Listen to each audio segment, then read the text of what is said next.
Ridgewood School in Doncaster is achieving a unique double. It's recording attainment levels in engineering vocational GCSE of 3 times the national average. And it's attracting an equal gender split of pupils to a subject traditionally seen as male.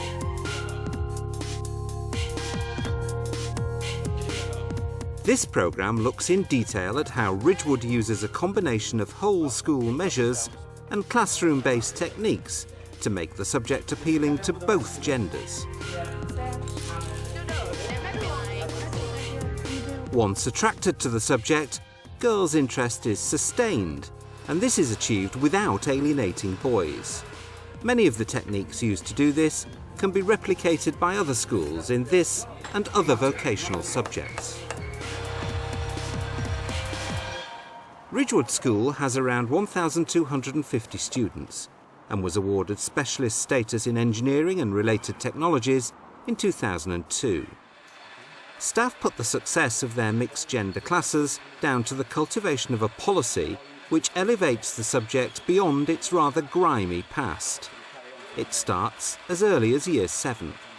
I think that spreading the engineering ethos across the whole school happens by doing lots and lots of small activities that just sow little seeds of imagination in the pupils' minds, if you like, in order to make the subject within school attractive to both sexes.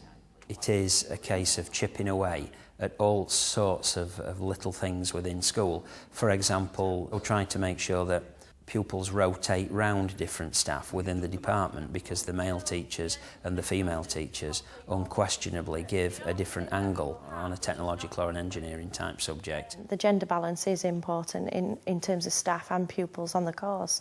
If a male teacher's teaching it and that's it, pupils may feel that it really is only a boys' sort of subject, and we should be promoting this positive female ethos the whole time, not to the exclusion of boys, but just so that girls can see that if you can do it, maybe they can have a chance at doing it as well. So it's really important that you have that finished, because you're going to be starting your work on your next little project, which is the point of sale for this, what this is going to stand in.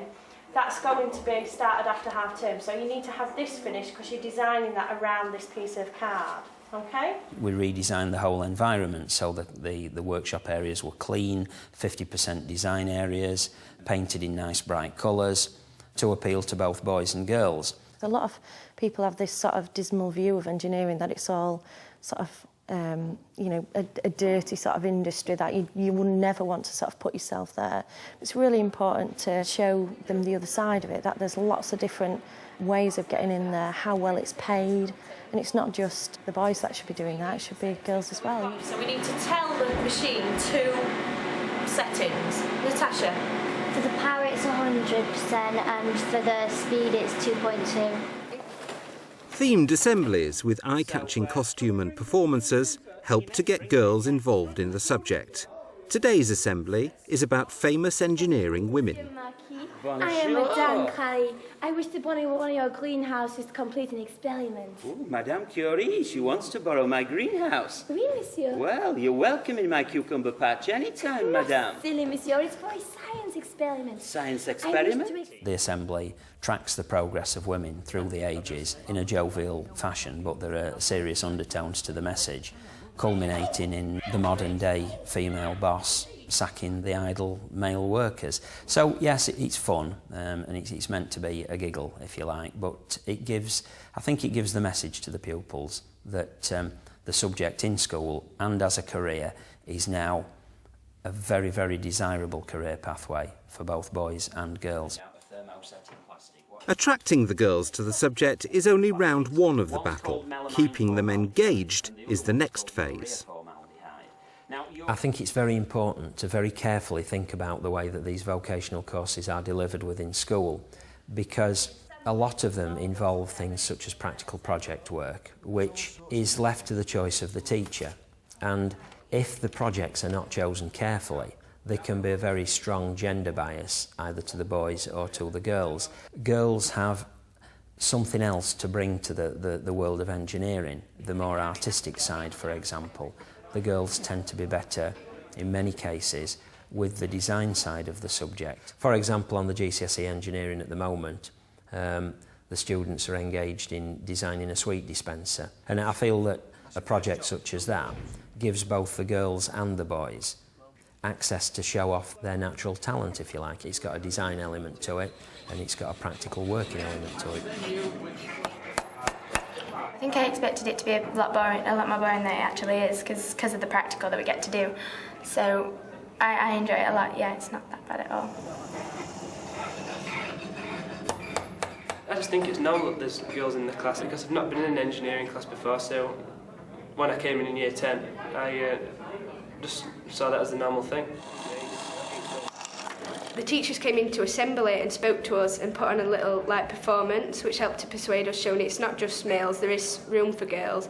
And at first I weren't sure, because I thought if it was just going to be all the boys taking it, then I'd just be like an outsider. But when I realised a few other girls that I knew were doing it, then that persuaded me. It's different from what I expected, but it's better. Okay, so it's 10 millimetres in from each side. It should be 20 millimetres wide, that. So mark the centre and put a line down centre. Girls are just as good at boys as doing anything else, and from year 7 we're really encouraged to feel equal to boys and pulled to do things just the same, like boys football clubs, girls football clubs, and there's equal opportunities for both sexes.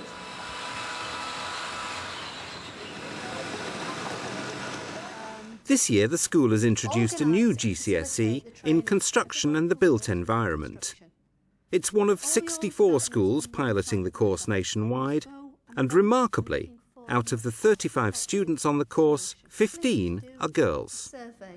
We're quite pleased with the number of girls that we managed to attract onto the course, and also the type of girl that's approached us. I mean, typically the typical student is a girl that came along and said, "Sir, you know, I'm interested in being an architect, or I'm interested in being a structural engineer, and I'm really looking forward to getting involved with the GCSE construction course." The construction course is built up a number of units, and schools can tailor the course to their own specific needs and their own particular groups. We're doing construction process and technology, building design and brickwork. And I think all of those particular courses of interest all pupils, both the boys and the girls, but particularly the construction process and technology and the building design interest the girls, because it leads to careers that are design-based. A lot of the girls are interested in design, interior design, architecture, structural design and so on. Here, I'm going to give you 2 minutes. Today, Ridgewood has invited Sue Rawson from the Construction Industry Training Board into school to take a lesson on town planning. £20,000. If you build on any hotspots with a development, it's going to cost you £20,000. Now in front of you, you've got some maps. I want you to work in small groups, and for this afternoon you will be a planning company, and you're going to produce me a tender. Inviting female visitors into school is an integral part of the girl-friendly strategy. My role within CITB Construction Skills is that of an education and careers advisor. I work with youngsters from the age of 5 right through to 18. To make them more aware of what the industry is and what opportunities there are within the industry. We are inviting the CITB to undertake various activities with our pupils, and we find that it excites the pupils, and they can introduce activities that are quite different to what they would normally do in school.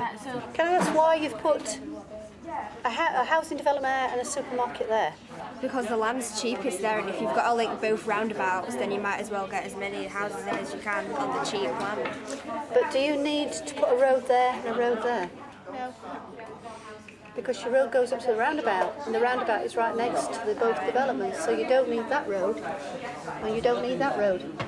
You've saved yourself £60,000? The nature of a vocational course means that we will be looking at site visits, office visits, we will be visiting exhibitions, we will be getting visiting speakers in. There'll be a lot more interaction with all different kinds of outside organisations than there would normally be within the traditional curriculum. And basically we're wanting the pupils to gain experience of people outside school. Right, you ready? Steady.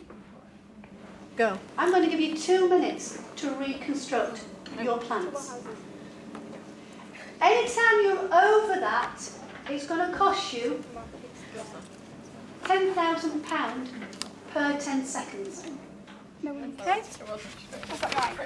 Let's have a look. I think the lesson appeals to the big girls because it's not straightforward construction, and it's probably a side of construction that they've not been aware of before. 1,350,000. It's about logical thinking, it's about planning, it's about organising, it's about discussing the arguments, and I think females can contribute quite a lot to that side. Once the company or the client has got all the bids in, they would be very carefully looked at. And in real life, it wouldn't necessarily the cheapest tender that wins. Because not only do they look at the cost, but they also look how reliable the company is. And they would also look at their past history.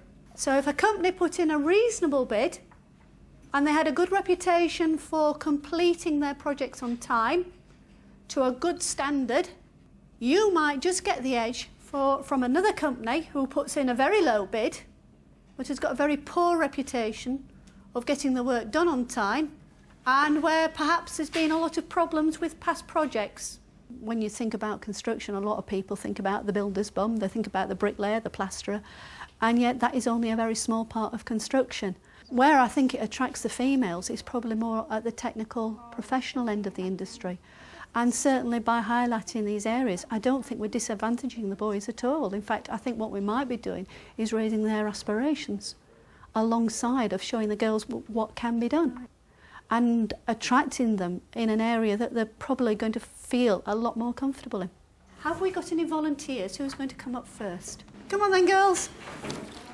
I've really enjoyed it because not many kids get the chance to practice designing buildings and setting out their own environment, and with this exercise it can help you, and it could give advantages into future careers.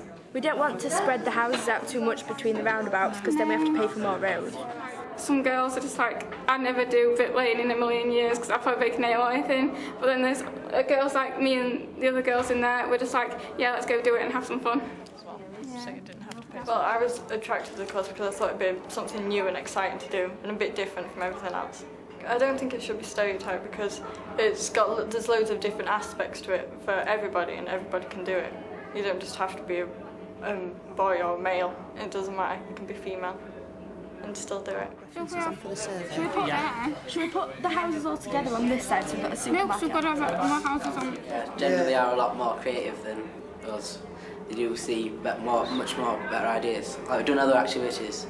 We had to design our own housing development and what shapes we were going to put in it. Theirs were a lot more creative than ours. Ours were more fancy and better looking. Ours were just basic shapes. When I was at school, there were 3 girls on my course for design and technology. It was difficult at the time, there were all lads in there thinking that, what are you doing here kind of thing. I think things are changing now, particularly in this school at Ridgewood. We are promoting the fact that girls have got just as much right and what have you to be involved in these types of courses and go into this kind of work.